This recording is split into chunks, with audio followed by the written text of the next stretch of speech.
And we start talking because we're never 100% sure if the live stream is going. Plus, I've actually forgotten to load something else up. So I'm going to do that as I wait to see what happens. However, hello. Oh, now I'm. So you never know when it just comes in. And there's a problem with the weird YouTube video. It's flickering at me. Why are you flickering at me for? Anyway, we can ignore that. Very, very strange. However, hello. Welcome. Just do this, and I always forget something. But hey, that's how we roll.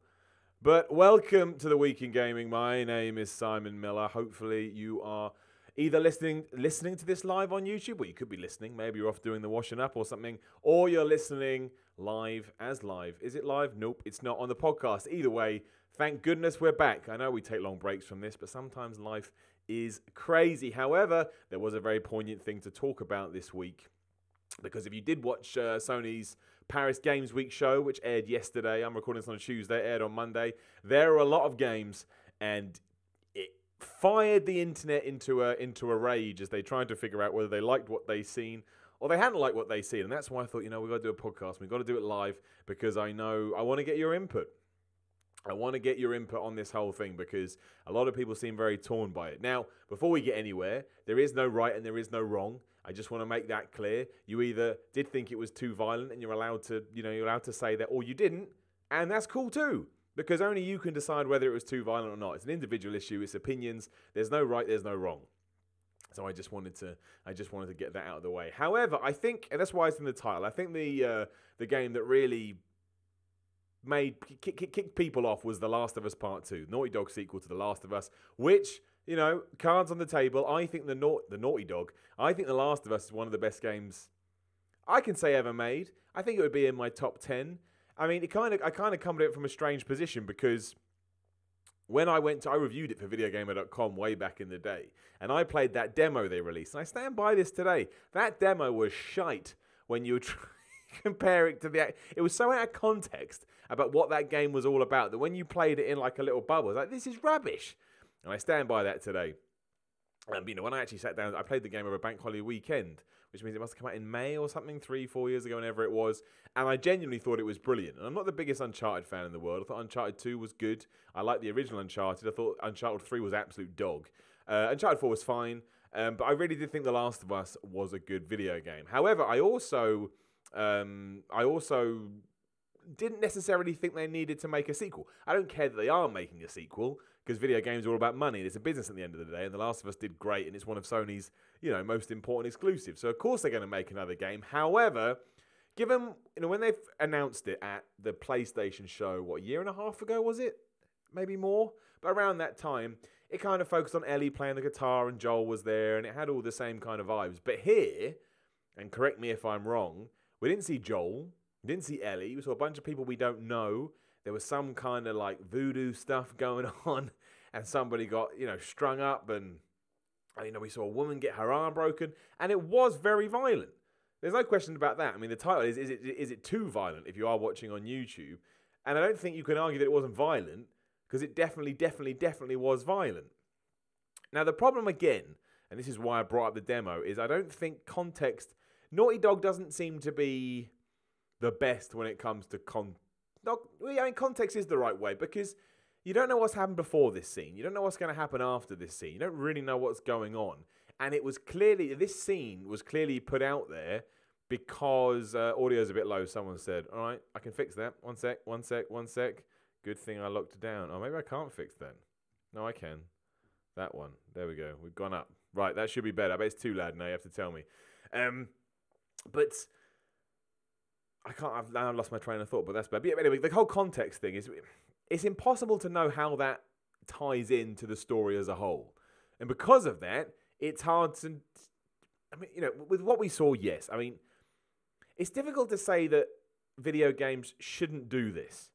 Because if we do want games to exist in the same world as books and film and music, some pieces of music are about, dark things. It seems problematic to me to say that games shouldn't follow in the same vein, because surely they have to if they want to reach a new peak, a new level, appeal to new people, or be taken more seriously. If all video games said, we're not going to go down that road, I think that would open up question marks as to what video game as a medium wanted to be. However, when it is portrayed in the way that it was portrayed in like a, was it a 2 minute, 3 minute, we'll call it a trailer, even though it wasn't really a trailer, you're kind of like, well, again, you don't know what's going on. And it's almost like, are we now trying to use the violence to sell the game as opposed to having a violent section that actually ties into a wider part of the story where, I mean, for all we know, that may be the most poignant moment of the game that actually has some real meaning to it, depending on what happens before or after. But because we don't know that and it comes across like an advert, I completely understand why people say, are we now just trying to use this, use controversy to sell video games? And maybe we are. Maybe that's a tactic. I mean, I'm sure, it's not, the video games aren't the only people guilty of that.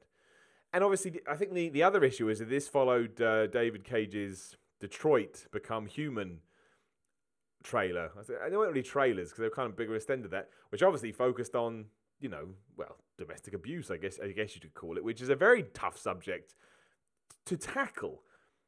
And again, do I think the video games should not tackle that? No, of course not. I think done with the right approach and with the right tone, that it's something that should never be off the table entirely, because if you take it off the table entirely, again, you're kind of bordering what you believe video games to be, or at least bordering their potential. But when you are shoveling it down through these kind of 3-minute trailers, adverts, keep repeating myself, but you know my point, then I understand why a few people raise some eyebrows and they start going, well, what is the point of this?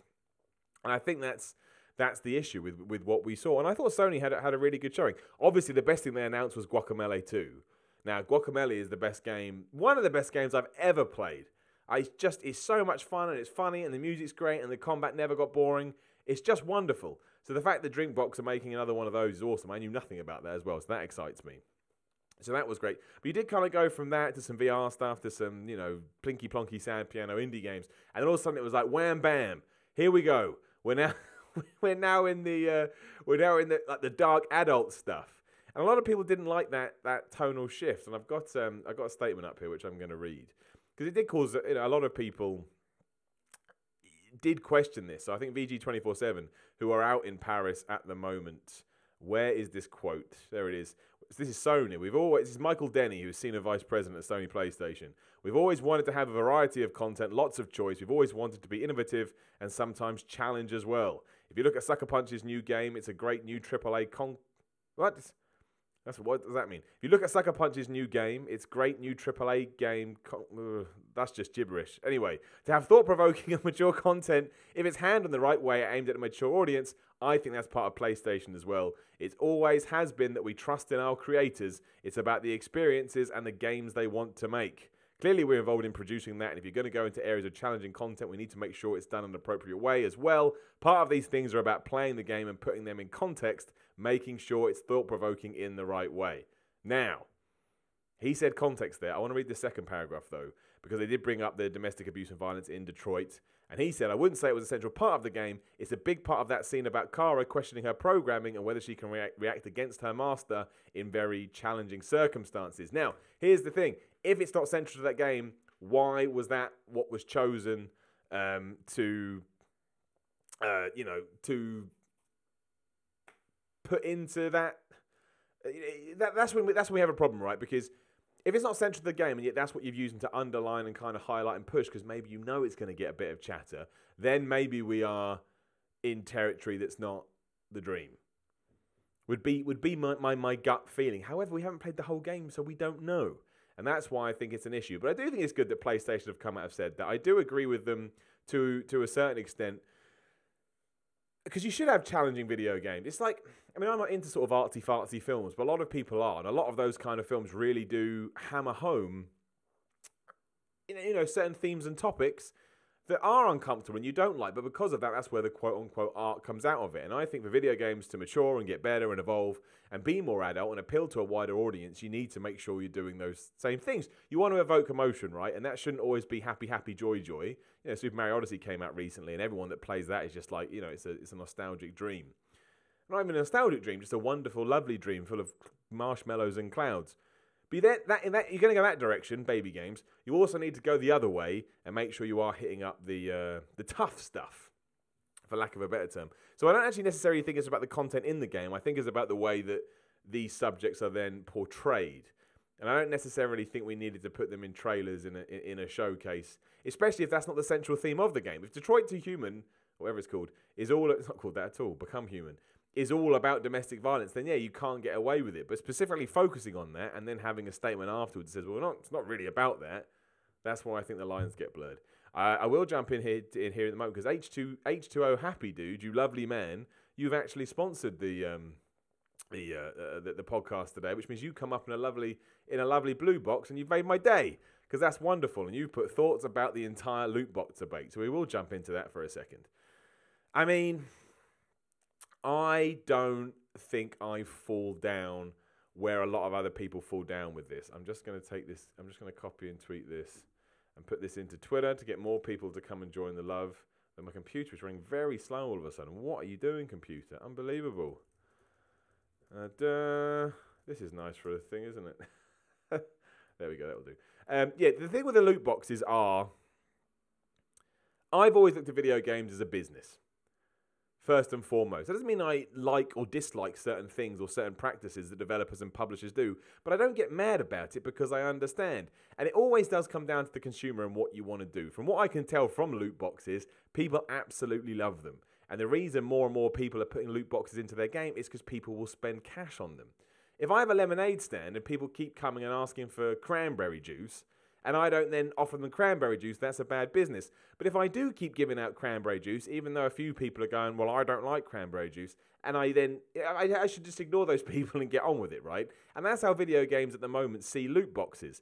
It doesn't mean they're helping the bottom line. It doesn't mean there's not controversy to that. But if enough people are buying them and making these companies profits, then I really can't get...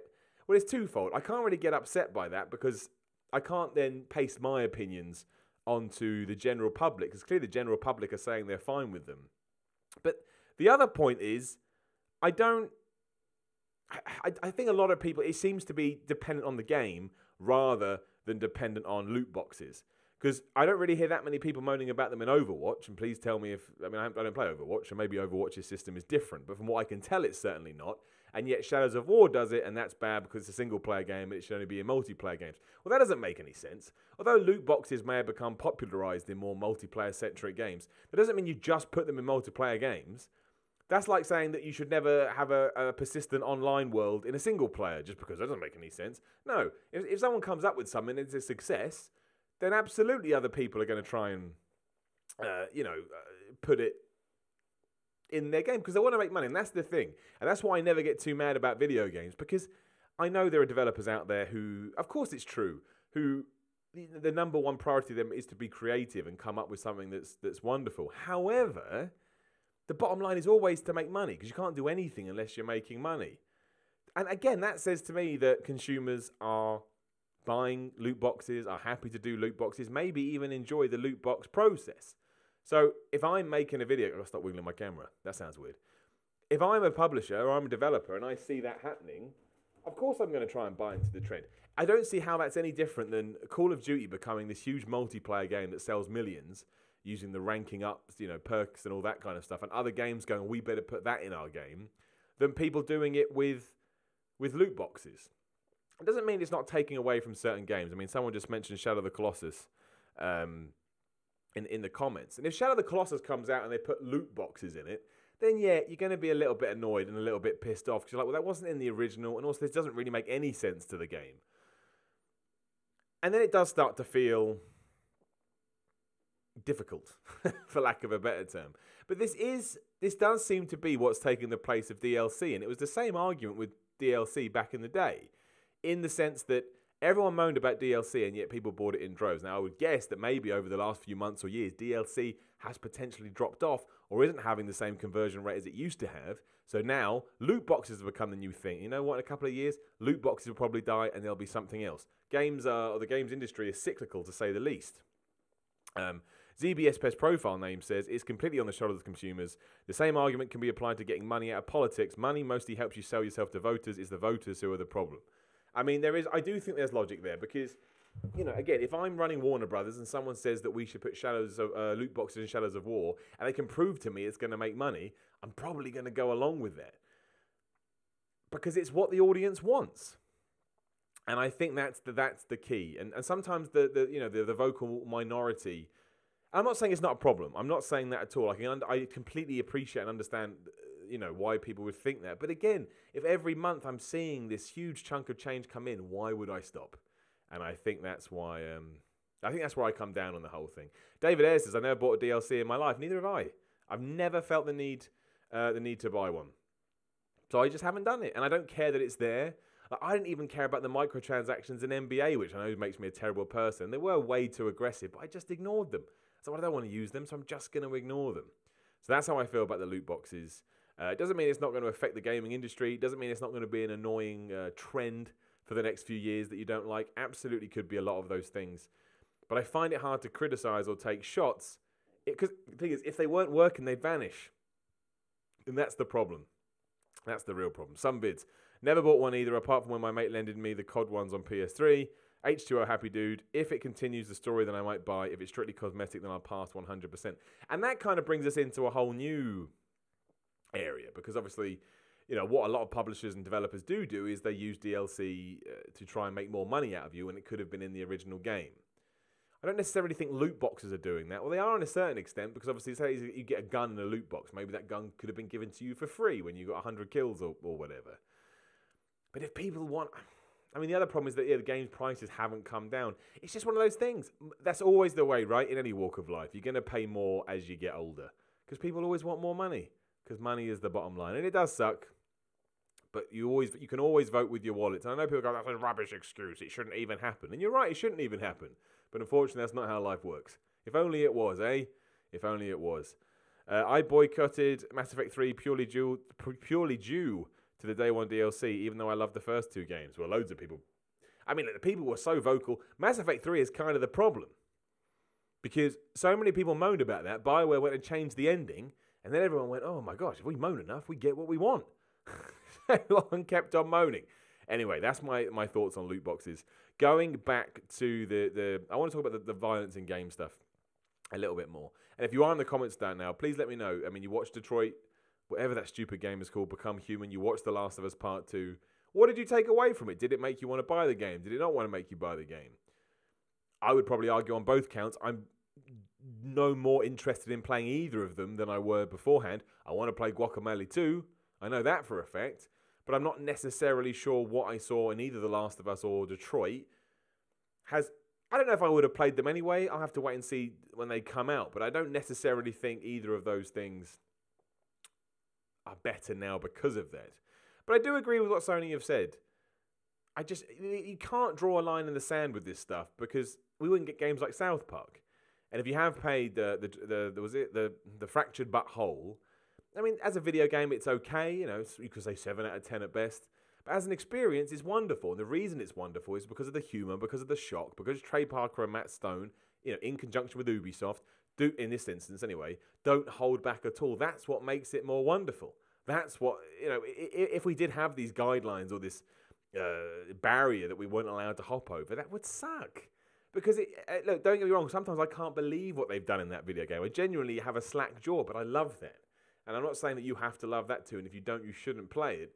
But I don't want to start fighting back against that stuff. And that goes from shock humor right through to shock violent content. Of course, there's a line. There are certain things we certainly shouldn't touch when it comes to games.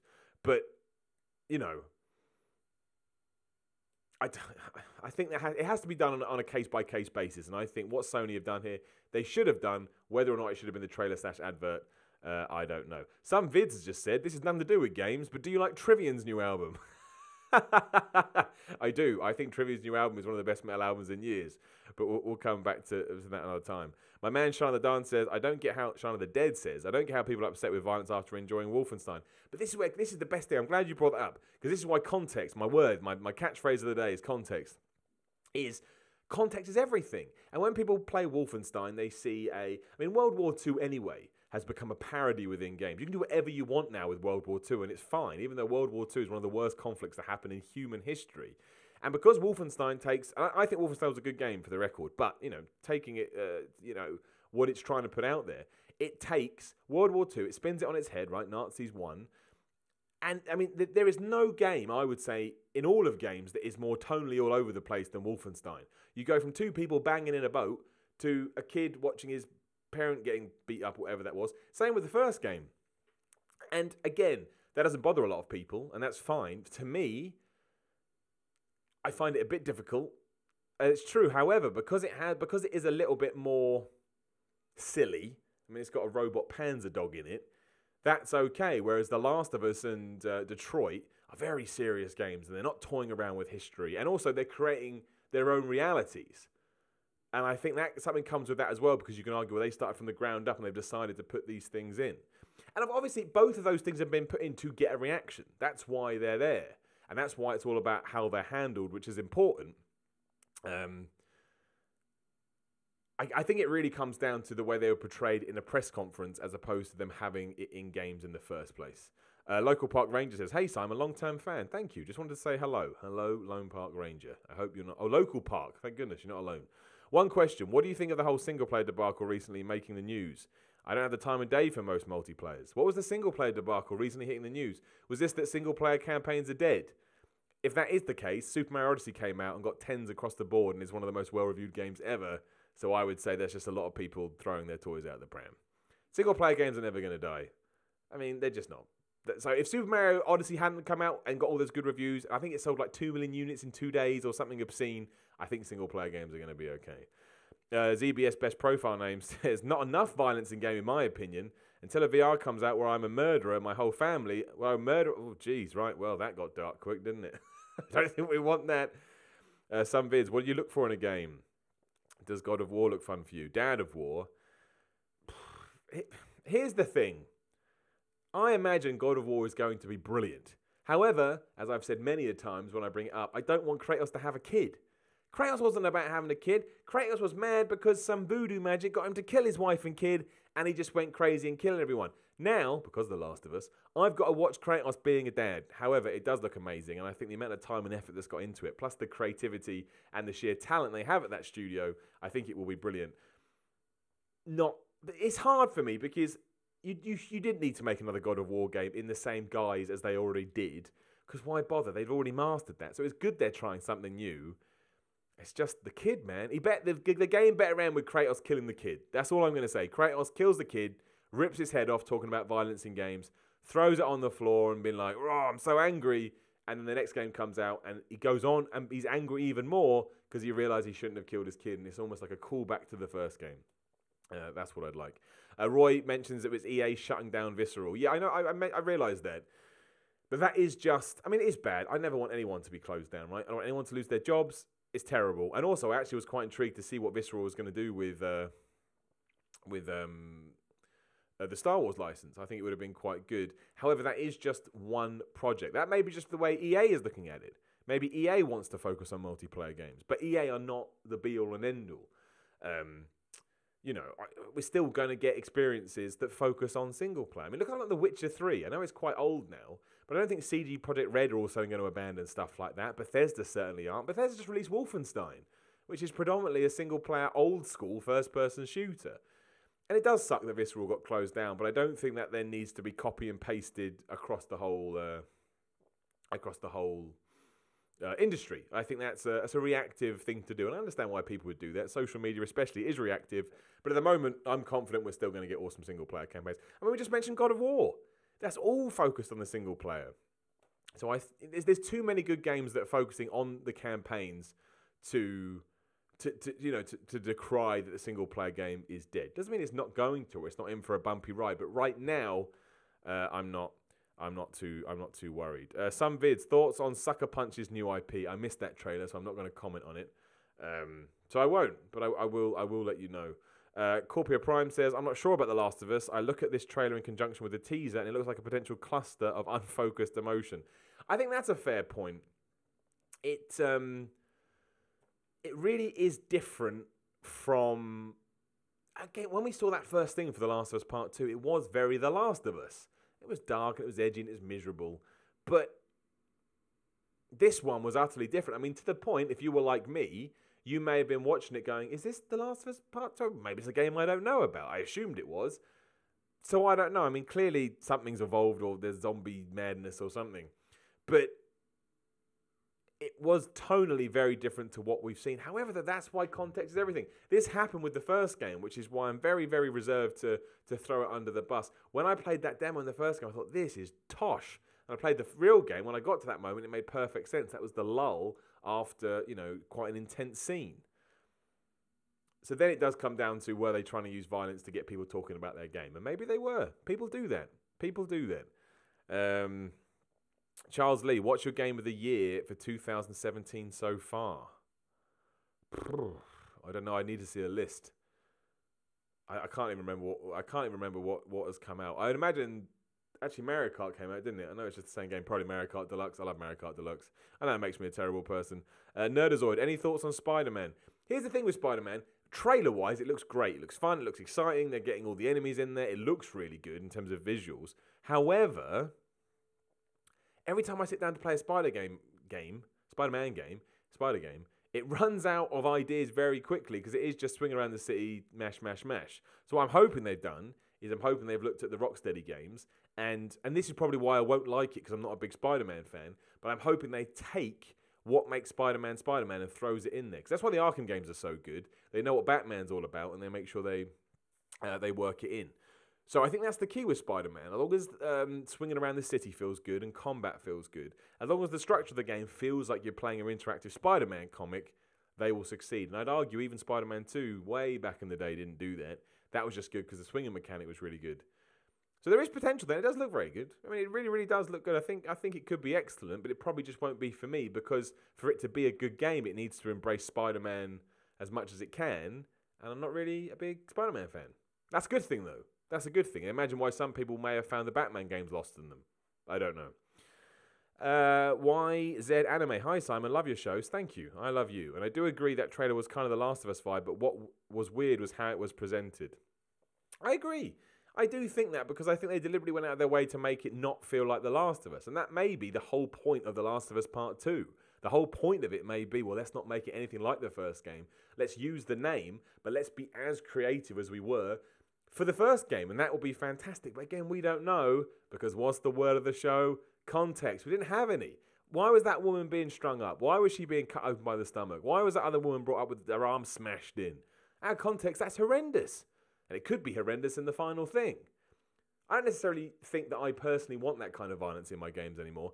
Maybe I do just want butterflies and marshmallows. But we don't know until it comes out and we see what other people think about it. I find it hard to believe that Naughty Dog would make too much of a misstep. They're a very good developer. They know what, even if you don't like their games, they still make good video games. Dan K. Simon, can you answer me honestly? Why does Mario get a pass from Games Media when it's had the same plot and aesthetic since day one? I don't think anyone's playing Mario games for plot. Or if you are, you're my favourite person. It is literally just save the princess from a dinosaur. I mean, it's a good plot. It makes sense. As for the aesthetic, yes, it's the Nintendo aesthetic. I just think it's the thing with Nintendo games for me is it's not only how they play, which always feels wonderful, but it's how they make you feel. And that's why I love Nintendo games. That's why I like Mario Kart. It makes me feel good. It makes me feel angry when I lose. It makes me feel excited when I win. And it's the same for Super Mario Odyssey. It controls so well. And yeah, they play off nostalgia a lot, but they're allowed to. They've been around for years. You should absolutely do that. So I don't necessarily think it gets a free pass. I just think it's built up enough legacy and enough reputation that it can kind of keep doing the things that it's good at, and that's okay. That's how I see it. And also, I don't think everybody could give it a good score if it wasn't good to some degree. I haven't played it properly, but I imagine I'm going to love it. I love most Mario games. I like Super Mario Sunshine. So if I like that, I can't believe I'm not going to like a game that some people say define an entire console and is the best in Super Mario 64, which defined a generation, which is awesome. But if you do play Mario for plot, I really do want to hear from you. There's no twists and turns, apart from like you jumped on a mushroom's head. So I really would like to know if, how do you ruin a plot? Is it Mario gets the princess and you're like, you mother Hubbard, you've ruined this for me now. But does it get? I mean, maybe Nintendo games do get a free pass to a certain extent, but again, it's due to the reputation they've built up, and that does count for something. And to pretend you're playing a game in isolation is absolute nonsense. No one can do that. You're not a robot. You're a human being. You've got emotions. That's why I can't stand reactions to reviews where people say, well, you're biased. Of course. I like Batman. What was the third Batman game called? Arkham Knight. I liked Arkham Knight maybe more than everybody else did. People went, oh, you only like it because Batman's in it. Yeah, that's the whole point. So of course I do. And that drives me nuts. It wouldn't be any good if Batman wasn't in it. But Batman's in it. What a stupid argument. Everyone is going to be biased to that stuff. But that's why reviews shouldn't be given any kind of importance whatsoever. A review is a form of entertainment, as far as I'm concerned. I love that they exist. I love getting other people's opinions. But my gosh, they don't mean anything in the sense of what you do after you've read it. And that's why I don't understand why people get mad at reviews. I don't care. I don't care. I played Gran Turismo Sport the other day. I thought it was a bit boring. I would have probably given it a 7. Read the Eurogame review. They loved it. Great. Let's move on. So that's what I done. Roy, More Than Asylum. I think you mean Arkham Asylum. All those 3 games are great. I'm not in this game of, oh, that game better than this game. They're just 3 amazing games. Don't ever forget what Batman games we got before these 3. And that's why they're so good. Shaun of the Dead, the new Mario is pretty darn good. It has a warmness to it. It's bright, colourful and fun. I agree. It does. It has a personality, which makes me sound like an absolute arsehole, but it's true. And a lot of games don't. Mario does. And it always has done. And that's why I think it gets the quote-unquote free pass. The Floyd, context is king. The Last of Us trailer was out of context. Don't judge. I agree, but I do also think because of your statement, which I 100% agree with, is why you're also allowed to judge. Because it is up for the developer to be smart and realise, well, we are presenting this out of context. We could get some backlash for this because it's out of context. You do have to keep that in mind, but it does work both positive and negative. Because, you know, if you don't, you could look at that and without the context think these people are they're what's the word I'm looking for? Glorifying violence. And that's never good. I don't think we should be doing that. Charles Lee Miller, which Gears of War game was your favourite? Was why? I can't answer that. I mean, it depends. Technically the original Gears of War, because the first one I played and it blew my socks off. I just couldn't believe how good it was. But then Gears of War 2 is probably my favourite because Gears of War 2 introduced Wingman, right? Online, and I loved Wingman. But then Gears of War 3 is great because it's so over the top and silly. Judgment will never get in there. I don't think it's a bad game, but I hated the fact they decided to change the control layout. That was nuts. And Gears of War 4 is good, but I just prefer the old characters. Delta Squad I was basically in love with. So while I still enjoyed the, pop and crop gameplay, whatever it's called, I preferred Marcus, Dom, Baird, and Cole. I know they kind of, Marcus popped up and stuff, but yeah. So I can't really choose. I mean, the only thing I will say about Gears of War is I don't know what they do with Gears of War 5. I'm not sure they can just do what they've done again. I think maybe now it needs to evolve and change a little bit. I still loved it. Gears of War 4 was great, and I really did enjoy the vehicle sections they put in there. I thought it was really smart. And also, I think Rod Ferguson's my favourite developer, and I trust him with all my gaming ideas and concepts and life. So he'll do fine, but I do think we've got to the point now maybe Gears needs a little injection of something else. I don't know how well it did either. How well did Gears sell? I'd be intrigued about that. I don't know. Dan K, I do love Mario, don't get me wrong, and I love this one, but a 10 is perfection. Well, that's a whole argument for a different day. I don't believe a 10 is perfection because in that case, nothing can reach it because there's no such thing as a perfect game. But then I also think the review score is pointless anyway. I think it's fun. I've given out loads of 10 in my life. People are like, oh, Millie, you give out a lot of 10s. Yeah, because it doesn't mean I don't agree with it. I do. But if something makes me feel better than other games that I've played, I think I'm going to give it a 10. What have I given a 10 to? Arkham Knight, come at me, bro. Arkham City, come at me, bro. Fallout 3 I gave a 10 to. What else did I give a 10 to? I don't know. I should have written this down. There are more. There are lots. I've given loads of 10s. But it doesn't bother me. That's how they made me feel. YZ Anime. Hi, Simon. Did you ever play the Devil May Cry franchise? I don't like Devil May Cry. It's not for me. Those kind of action games aren't for me. I know I'm a terrible person. I need to be shot out of a cannon. Not a big fan of stuff like Devil May Cry or Bayonetta. That's not my game. They're good video games and they're well made and they have, that's why they've been around for so long. But they're not for me. Dan K, Gears better not go open world. No, absolutely. Oh no, I don't want that. No, I absolutely don't want that. I don't want. No. Like I'm fine with open world, but I'm sick of them at the same time. I don't want any more open. I mean, Super Mario Odyssey is essentially open world, and Mario's kind of always been that way. But this is much bigger. So I know I don't. I want to go back the other way now. I miss corridor shooters. I miss just going down a tiny path and stuff happening. I want that to come back. Absolutely do I want that to come back. So hopefully soon. I just want experiences these days. I don't want a challenge. I just want stuff to blow up around me and me feel pretty good. Ape Headfoot 1, good name. What has to happen for there to be a new Shadow of the Colossus? They'll never make it. That's why they keep doing these remakes. They know how good that is. They know that Team Ico peaked with it. Hence why they keep bringing it out. I mean, I do think it's probably one of the best games. Well, it is one of the best games ever made. I sometimes think, is it my favourite game ever made? It's certainly up there. Ocarina of Time probably pips it. But I don't know if I need to play it again on my PS4. Unless this is a project to try and revive Team Ico, because The Last Guardian wasn't that good, if we're being completely honest with ourselves. But I don't know. I mean, I watched that trailer and the music got me and everything I saw got me. But then I was like, do I need to play? I mean, probably will play it again. But I don't know if it was necessarily the best move. I don't know. Maybe it was just to kind of, again, remind you all that Team Ico were amazing. And Ico is great too, or Eco, whatever it's supposed to be. I don't know, everyone moans about that. They were two great games. The Last Guardian, I think, just got caught in so much development nonsense that when it came out, it was never the game it was going to be.